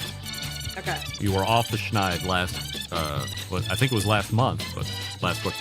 Okay. Joining us for the first time ever in the history of 2025 for this game is Jess Pryles. Jess, tell us a little bit about yourself. Hi, I'm Jess Pryles, originally from Australia, now in Austin, Texas. I have a company called Hardcore Carnivore, and I'm fun to follow on social media. So follow me at Jess Pryles. All right, here we go. Whew. I even hyped this one up. Oh, you promised big things here, Rempy. Let's make sure I don't fall on my face like I did with that dead cat pillow earlier today. Hey, Jess, betwixt the two, which is the better Prince song? I did not see this coming, but okay. This is tough. Off the 1984 iconic album, Purple Rain, Take Me With You, or from the same iconic 1984 album, Purple Rain, the title track, Purple Rain. Oh my. And by the way, is there a not the best ever Prince song ever? Even with New Power Generation and, I mean, hit after hit. I feel like you're setting Jughead. me up here. Wow. Take Me With Honestly. You or Purple Rain. I feel like I would want to use all the lifelines, but I'm also going to listen to my gut, and I'm Yes. also going to have to say Purple Rain. Purple Rain, final answer. Yes, I know you're going to tell me I'm wrong, but I also know that I'm not wrong. So Ah, wow. You are really arguing with yourself here. We haven't even gotten to the reveal yet. Good for you. All right, we'll lock you in. lock it in. Betwixt the two, which is the better Prince song, both off the iconic Purple Rain album from 1984. Is it Take Me With You or is it Purple Rain?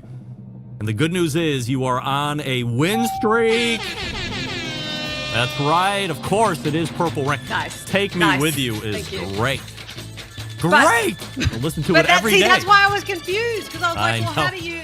I Do you know, see? of course. You know what you're doing. That's why I said of this course. one was going to blow your mind. But Purple Rain is the masterpiece off of the self-titled Purple Rain album. Just anything else before I let you go this evening? Yeah. Can I do this to you one session? Like, can I challenge you to a betwixt the two? I don't have all the sound effects though, so it might be a bit shit. But, I mean, I can do the sound effects all the way up until the end. Okay, and then just have your finger ready on both buttons, right? Right. Okay. I can do it. All right. So, what do you think If you want to about put in turning that the effort, tables? if you want to put in that effort, then I'd do I'm that more for than you. happy to turn it over to you next quarter Great. if you would like. At any limitations or No. I'm a lover of all parameters? music. No, your show, you run. I know you. I could do Taylor Swift and you'd be happy, but that's not what I would choose. I would Ariana definitely Grande? be somewhere.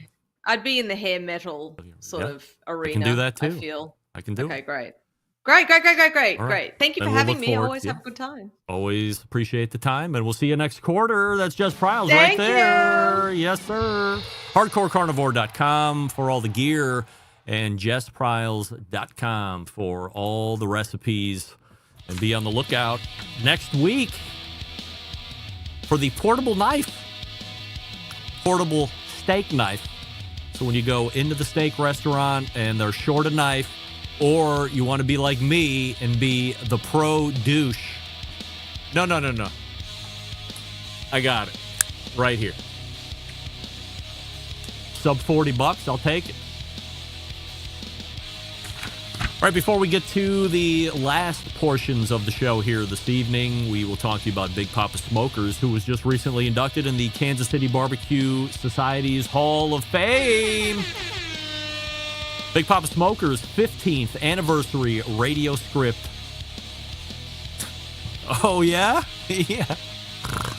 Celebrate Big Papa Smokers' 15th anniversary with the ultimate barbecue essentials, from the award-winning rubs and sauces to premium grills and smokers. Big Papa Smokers has everything the barbecue lover in your life needs.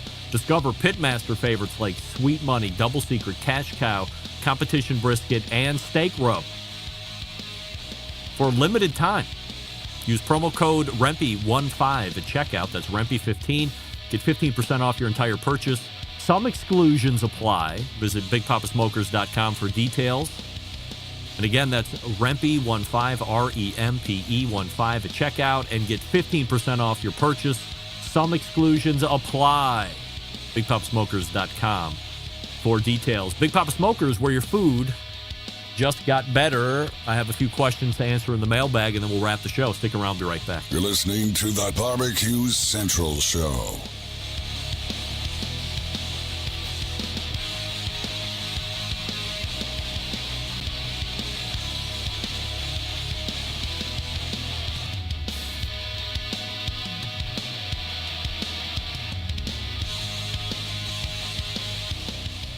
Whole packers, full racks, legs and thighs, injecting butts. If you've never heard this before, you might think you found the best XXX show ever. Let's get back to the most homoerotic host out there today, Greg Rempe. And we thank Just Priles for joining us last segment. JustPriles.com for recipes, HardcoreCarnivore.com for gear, spices, sauces, all the fun stuff. Little extended time there. I'm a little self-conscious about the sweater now. Clark Griswold, dad thing. Of course, my sweaters are not necessarily extensive. I could have went with the solid color quarter zip. This is heavier. This is cold. In any event, we thank Jess Priles for coming on, and tune in next quarter as she turns the table on me for Betwixt the Two. So looking forward to that. This portion of the show being brought to you by McAuliffe Cigars. Step into the world of McAuliffe Cigars, where each blend is a chapter in a grand tale of craftsmanship and passion. I have just been restocked. Here we have the McAuliffe Black, which is the 2023 cigar of the year. Why is it not focusing? I mean, come on. I thought I had my hand figured out here. All right. So this is the McAuliffe Black in Robusto. It's delicious. One of my favorite 2023 cigar of the year. And then I think my second favorite now in the color line, you guessed it, it is the McAuliffe Red. Now, if you look at these two, you can see the difference in wrapper color here. Here you have a Maduro wrapper. Here you have a Habano wrapper. Oh, they smell delicious. And then new for me, which means it could be new for you, also in Robusto, the Leanda right here. Double bands, as you can see as I whirl it around. You can see the main band up there at the top, but then you see the band just underneath the McAuliffe. What do you call it? The McAuliffe crest, where it says Leanda. That one's supposed to be in the McAuliffe Black profile box. This is what the Leanda shows up in. A very nice, unassuming box. Robusto, which is 5 inches long by 52 inches in circumference. That is called the ring gauge. And that's what it looks like inside the box. All those cigars are in my humidor right now, moisturizing for the next smoke. So if you are interested in a Leanda and you liked the McAuliffe Black specifically, the red has a little bit different profile, but the black specifically, then the Leanda might be up your alley as well. Email from Steve in Tennessee. Greg, Dave Gafford is going to be a hit on the show.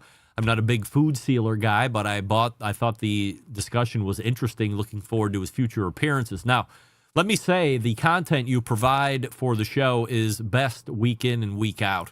That's a given. But Dr. Robert F. Moss hit it out of the park last night.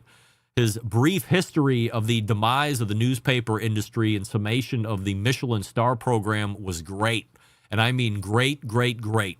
I don't think any guest has ever provided so much interesting information, including cause and effect, about an entire industry in one segment. Our local newspaper employs 2 full-time food writers. One covers restaurant events and the like, and the other puts together food section every Wednesday that includes recipes and features. The reporter that covers restaurants will feature a local restaurant, but rarely does reviews. It's more of an interview with the owner and what they hope to do with that food. Just like Robert said last Tuesday night, regards, Steve. Steve, appreciate you writing into the show. I agree. And as I had mentioned in the open of the show, one of the best segments ever, and then opening the eyes of many who have heard the term Michelin star, and a restaurant has got a Michelin star rating, but what does it mean? How many stars are there? And then to hear how one might get them, that being paying for them in some form or fashion, can certainly put a different view on it. Email from Braden. Hey, Greg, how you doing? I have a question about podcasting, so I might want to start considering starting a barbecue podcast. Can you please give me 5 tips that can help me get started strong? Also, for the microphones, should I use the same type of microphone as you do, the one that's always in front of you, or should I shoot for a different type of mic? Regards, Braden. All right, Braden, this is a loaded question here. If you are interested in starting a barbecue podcast and you want 5 tips that will help you start out strong, number 1 is going to be concept. Number 2 is going to be repeatability. Number 3, and we're touching on it here in the second portion of your question, which is microphones. You don't need to go out and buy the Sennheiser MKH. What is this? You don't need to go out and buy the MKH 416 shotgun mic. All right, it's a $1,300 microphone. You're going to need to buy associated gear with it to make it work. Does it sound great? Yes. Is it my signature sound now and over the last few years? Yes. Did the Electro Voice sound just as good? The one that, you can't really see it in that picture there because I don't have the studio lights on over there. The one that I used to run, the Electro Voice RE20, superior. You don't need to spend that much money either. You use the one that Doug was using in the first segment tonight, 914. It's a $69 Samson Q2U. It is both an XLR input-output microphone, which you're going to need a mixer for, so don't get that mixer, get the microphone. But it's also a USB-connected microphone, so you can take that USB cable, connect it into your computer, and now as long as you stay nice and close to it, it's going to sound dynamite. All the guests that I have on the show, by and large, are using the Samson Q2 microphone. They either buy them or I send them ones to use because they sound great, and I know what I'm getting each and every time. So, concept, repeatability, microphone, and then editing. Edit. If you think you've edited too much, edit more. I always say the best barbecue podcast is living, when it's produced and pre-recorded, it's living right in that 20 to 30 minute area. Always leave somebody wanting more, not like, oh my God, why won't this stop? Was that 5? Let us recap. Concept, microphone, editing, release schedule. That's number 5. Release schedule is very important, Braden. Commit right up front. How many times do you realistically think that you can produce a new show? Is it once a week? And can you stick to that release schedule for 6 months and a year and 5 years from now? Or should you do it twice a month? Or should you do it once a month? Starting out, you pick the release schedule. Don't go strong and then start to feather back as the months roll on because you got over your skis.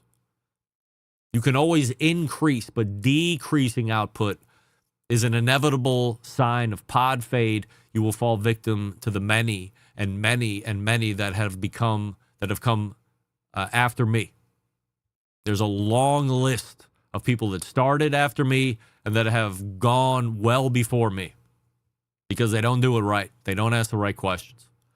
So those are the 5 top things that I would say to help you do it strong. And then make sure that you're not recording JIT. Have 5 or 10 as a buffer. It doesn't have to be timely stuff. If the content is good, it doesn't have to be something that happened this week. Just focus on speaking well, paying attention to those 5 things, and then you will be in the right place to continue on your podcast journey. By the way, Smoking Joe's Pit Barbecue. Greg just invented a new word, pod fade. I did not. That is an actual term in the podcasting industry, pod fade. Programming note for the next 2 months in regards to the embedded correspondence segment. John Solberg unable to appear January and February due to work conflicts. So coming up next week, I have a special fill-in guest for the January slot. And then February, you will see our pal Sam, the cooking guy, sitting in once more. So looking forward to those 2 segments. And most importantly, looking forward to John getting back in the saddle in March. And I think that's going to do it here. I'm all caught up on the business end. Got a little long-winded, helping Braden become a podcast success. All the way back in the first hour, it was Doug Scheiding from Road Cookers, and then it was Wes Wright from cookoutnews.com. Road Cookers is roadcookers.com if you want to buy his rub or see what Doug is up to. Good luck to him this coming weekend for San Antonio Rodeo and Associated Barbecue Cook-Off. Second hour, Just Pryles, justpryles.com, hardcorecarnivore.com. You can buy all of her spices and gear and that upcoming knife on hardcorecarnivore.com. And if you want to use all those cool things and some really great recipes, you go to her namesake website, justpryles.com. Big show planned for you next week. Number of great guests, embedded correspondence in the second hour, so stay tuned for that. So how do I always leave you? September 11th, 2001. I will never forget. Until next Tuesday at 9 p.m. Eastern, this is your program host and proud U.S. American Greg Rempe saying, Shalom!